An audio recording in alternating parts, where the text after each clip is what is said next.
Hello friends, ઉમેપુરમાં તમારું સ્વાગત છે। તો આજે ફરી એકવાર આપણે ફટાફટ બની જાય એવી એક રેસીપી લઈને આવ્યા છીએ, જેમાં ગેસનો ઉપયોગ પણ ઓછો થશે અને વાસણ પણ ઓછા થશે। તો આપણે સરસ મજાની પાવભાજીની રેસીપી લઈને આવ્યા છીએ।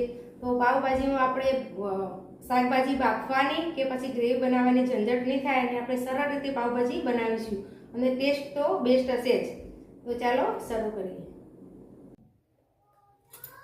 પાવભાજી બનાવવા મેં અહીંયા एक રીંગણ, एक બટાકું, एक મોટો કાંદો અને બે નાની સાઈઝના ટામેટા। મોટું હોય તો એક લેવાનું, નાના હતા એટલે મેં બે લીધા છે। પછી અડધું ગાજર, આદુ, મરચાં, લસણ, વટાણા અને થોડું ફુલાવર લીધું છે। તો ચાલો શરૂ કરીએ। તો પાવભાજી બનાવવા માટે આપણે કુકર લીધું છે। કુકરમાં 3 મોટી ચમચી જેટલું તેલ એડ કરીશું। તેલ ગરમ થાય એટલે આપણે રાઈ એડ કરીશું। થોડું जीरु एड करीशुं। राई ने जीरु ततड़े एटले आपणे एमां हींग एड करीशुं। तो 5 चमची जेटली हींग लीधी छे। हवे मैं एमां लसण कट करेलुं छे ने मरचां एड करी दईशुं। तो 6-7 कड़ी लसण छे अने 3 लीला मरचां छे, एने आपणे थोड़ीवार सातળી लईशुं। साथे पछी मैं 1 इंच जेटलो अदरकनो टुकड़ो लीधो छे, एने आ रीते आपणे छीणी लईशुं। तमारे जो एने झीणो क्रश करीने लेवो होय तो एम पण लई शको, अने आदू मरचांनी पेस्ट करवी होय लसणनी बधी भेगी तो एम पण कराय। मिक्स करी लईशुं।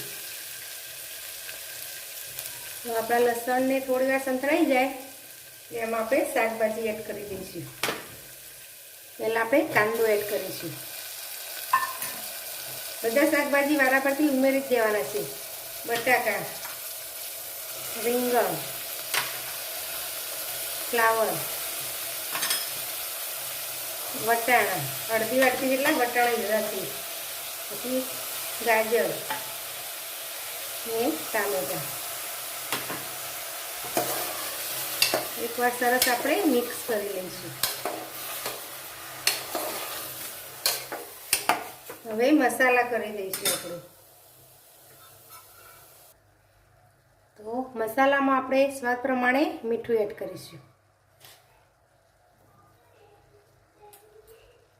થોડી હળદર પાવડર, અડધી ચમચી જેટલી આપણે હળદર પાવડર એડ કરીશું। 1 ચમચી ધાણા જીરું પાવડર એડ કરીશું। 1 મોટી ચમચી મરચું અને 1 ચમચી જેટલો પાવભાજીનો મસાલો એડ કરીશું। थोड़ो आपणे मसालो अर्धो एड कर्यो छे, अर्धो आपणे पाछळथी एड करीशुं। तो सरस मिक्स करी लईशुं अने आ रीते मसालाने थोड़ीवार आपणे पहेला तेलमां चढ़वा दईशुं। पछी आपणे पाणी एड करीशुं।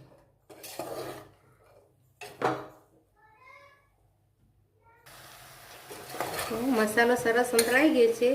हवे पाणी एड करीशुं आपणे। तो આપણે 1/2 कप જેટલું પાણી એડ કરીશું।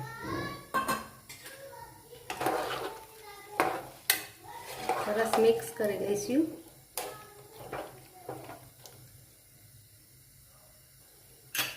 હવે ઢાંકણ રાખી એને 6 થી 7 સીટી વગાડીશું। એકદમ મેશ થઈ જાય આપણું ભાજી ત્યાં સુધી આપણે 6 થી 7 સીટી વગાડવાની। કોકના કુકરમાં 5 સીટીમાં પણ થઈ જાય, એટલે જો ઉપરાપ સીટી ના વાગતી હોય तो तमारे 5 वगाड़वानी। मारे उपराप सीटी वागे छे એટલે હું 6 થી 7 सीटी वगाड़ी लईश। तो 7 सीटी થઈ ગઈ છે અને પ્રેશર પણ નીકળી ગયું છે। હવે આપણે કુકર ખોલીને ચેક કરીશું। તો આપણા શાકભાજી સરસ બફાઈ ગયા છે। આ રીતે મેશ કરશે એટલે ખબર પડી જશે।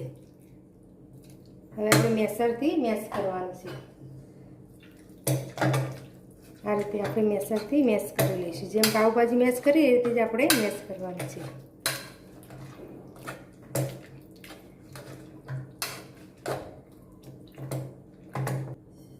तो सरस मेश थई गई छे।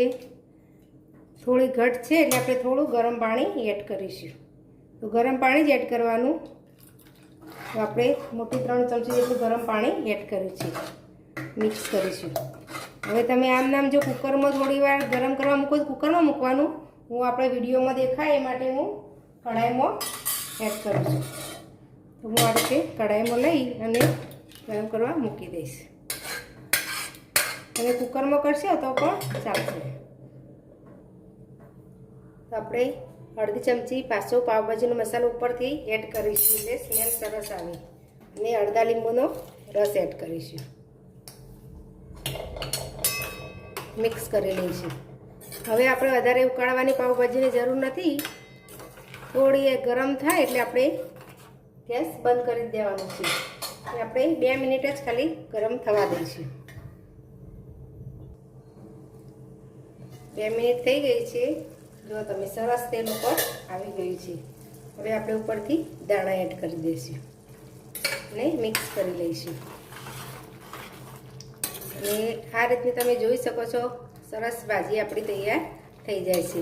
વાસણ પણ ઓછા જ થાય છે. આ તો મેં કઢાઈમાં લીધું. તમે એમને એમ કુકરમાં પણ આ રીતે થોડી વાર ગરમ કરી શકો. હવે આપણે ભાજીને સર્વ કરીશું. પ્લેટમાં આપણી ભાજીને